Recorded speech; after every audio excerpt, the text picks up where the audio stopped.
aku mau ceritain ke kalian gimana aku dinyatakan positif COVID-19.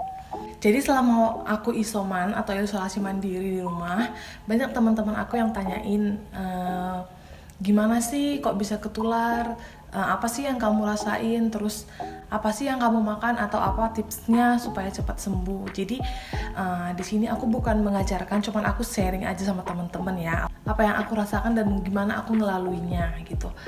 Yang pertama, pertanyaan yang paling sering itu kok bisa tertular dari mana? Di sini aku mau ngasih tahu kalau aku sendiri nggak tahu itu datang dari mana, ketular dari mana. Bahkan aku rasa semua orang yang kena COVID itu nggak tahu mereka itu ketular dari mana gitu. Karena ini virus nggak kelihatan dan kita nggak bisa menghindar. Kita cuma bisa prokes aja gitu. Jadi pertanyaannya aku nggak tahu dari mana. Dan kebetulan aku juga bukan bekerja di bagian kesehatan ataupun berhubungan dengan orang banyak. Jadi memang benar-benar aku nggak tahu aku itu ketular dari mana. Nah, cuman aku punya alur ceritanya nih. Alur ceritanya itu mulai dari tanggal 18 Mei malam aku udah mulai demam. Aku anggap sepele sih, aku kirain itu cuman kecapean. Ternyata sampai tanggal 19 pagi aku juga masih demam gitu kan. Jadi setelah itu aku tetap pergi ke kantor, tapi aku nggak bisa masuk karena memang suhuku udah melebihi batas normal. Aku dibawa ke klinik, di klinik kantor ternyata aku diperiksa, ternyata suhuku itu tinggi banget, yaitu 37,8 gitu. Setelah itu aku disuruh untuk ke Vaskes atau fasilitas kesehatan namanya. Kebetulan aku di Kimia Farma Botania, di situ aku diperiksa oleh dokternya. Cuman yang agak aku heran, dia bilang ini nggak demam kok gitu, ini bisa kerja kok, ini nggak kenapa-kenapa. Tapi aku bilang sama dia, dok aku demam loh. Aku tunjukin tuh surat yang dari kantor kan. Untung aja aku punya surat dari kantor yang menyatakan memang aku demam tinggi. Jadi di situ dokternya kasih aku resep untuk pereda demam sama pereda batuk pilek supaya untuk mencegah aku nggak batuk dan pilek. Setelah itu aku pulang ke rumah, terus aku rasa demamku makin tinggi, terus aku rasa aku meriang, aku nggak bisa kerja.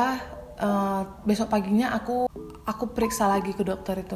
Dokternya beda lagi dari yang kemarin gitu. Di situ dokternya bilang, oh ini udah bisa kerja kok gitu. Aku serius dok gitu kan. Iya udah bisa kerja, ini udah nggak kenapa-kenapa. Oh ya udah. Terus dia tulis tuh di suratnya sudah boleh bekerja. Nah setelah esoknya lagi tanggal 21 aku disuruh swab sama kantor karena memang syarat kantor masuk itu harus swab dulu gitu kan. Jadi aku pergi swab dan menunggu 1 hari, hasilnya itu tanggal 22 dan aku dinyatakan positif guys gitu.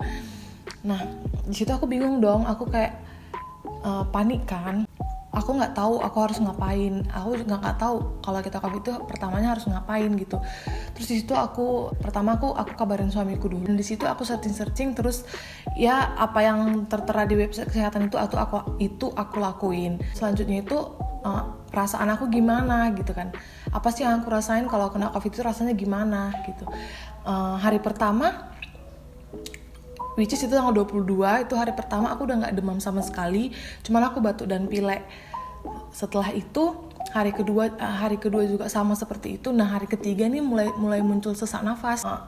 Aku itu gak bisa ambil nafas dalam, kayak itu gak bisa, itu pasti akan sakit di dada gitu. Jadi aku cuman bisa nafas pendek-pendek kayak gitu doang. Di situ aku kayak panik dong. Oh ya, for information, aku setiap hari itu dipantau sama yang namanya Puskesmas Botania, puskesmasnya daerah rumahku gitu. Jadi tiap hari aku ditanyain kondisi gimana, aku tiap hari disurvei panasnya, demamnya apa segala macam. Nah, mereka nggak bisa rujuk aku ke rumah sakit atau ke asrama haji karena pada saat itu dan sekarang juga COVID di Batam itu lagi tinggi-tingginya dan rumah sakit dan tempat karantina itu semua penuh. Nah puji Tuhannya aku di rumah sendirian, jadi aku bisa karantina mandiri di rumah. Nah hari ketiga aku sesak nafas, aku panik. Nah di situ kayak orang tuaku atau teman-teman ngasih masukan kalau harus diuapin gitu kan, kita harus ngirup uap gitu. Jadi aku buat kayak air mendidih, nah uapnya itu yang aku hirup dan aku tidur tuh nggak boleh telungkup, harus telentang gitu.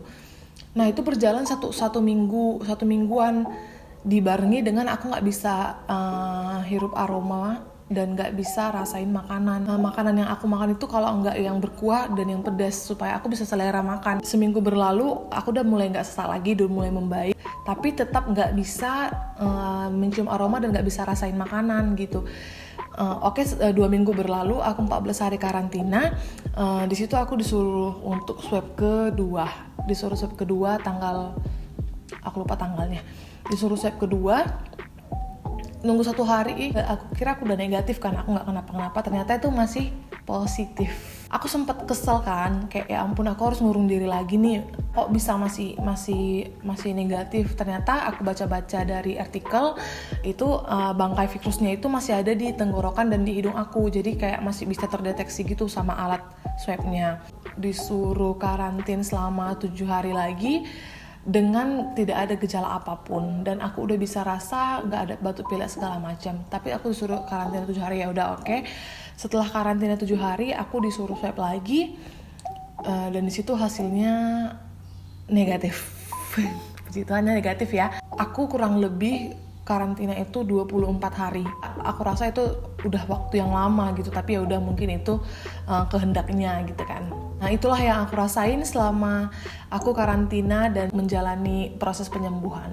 Terus yang terakhir, pertanyaan yang banyak juga masuk, apa sih yang kamu makan, kamu ngapain aja selama karantina, dan tipsnya apa supaya kayak cepat sembuh. Tips yang pertama, aku minum obat dan vitamin yang sebagian dikasih sama puskesmas, sebagian lagi aku beli.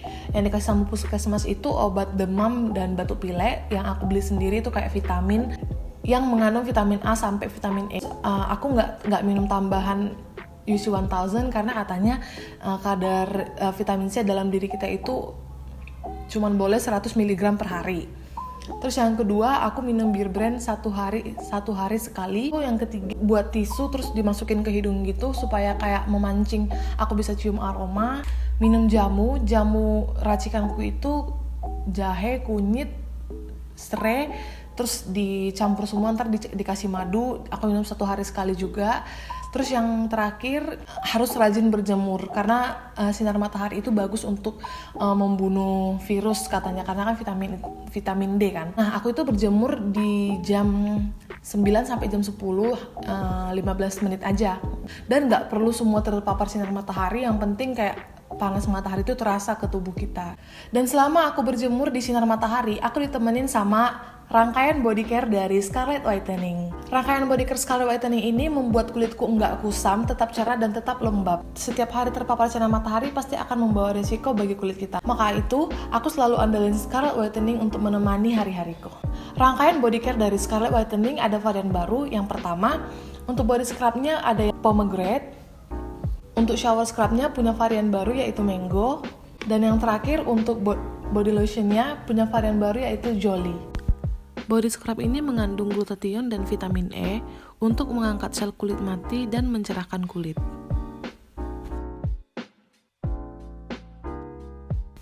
Shower scrub ini mengandung glutathione, vitamin E, dan kolagen untuk mengangkat sel kulit mati dan mengangkat sisa kotoran yang menempel di kulit. Body lotionnya mengandung glutathione, vitamin E, kojic acid, dan niacinamide. Body lotionnya kita cobain ya. Ini tuh enak, lembut kayak strawberry Japanesnya parfum merek sebelah. Nih, ini perbedaannya, ini pakai, ini enggak. Untuk masing-masing produk dari Scarlett Whitening itu harganya cuma 75.000. Kalian bisa dapatkan di website mereka atau official store marketplace mereka. Nah, kalian bisa lihat selama 24 hari aku berjemur di sinar matahari, tapi kulitku tetap cerah kan. Dan yang terakhir, tips dan saran buat teman-teman sekalian, tetap jaga kesehatan apapun yang terjadi. Selama PPKM ini kita harus turutin apapun nih kata pemerintah, turut aja gitu.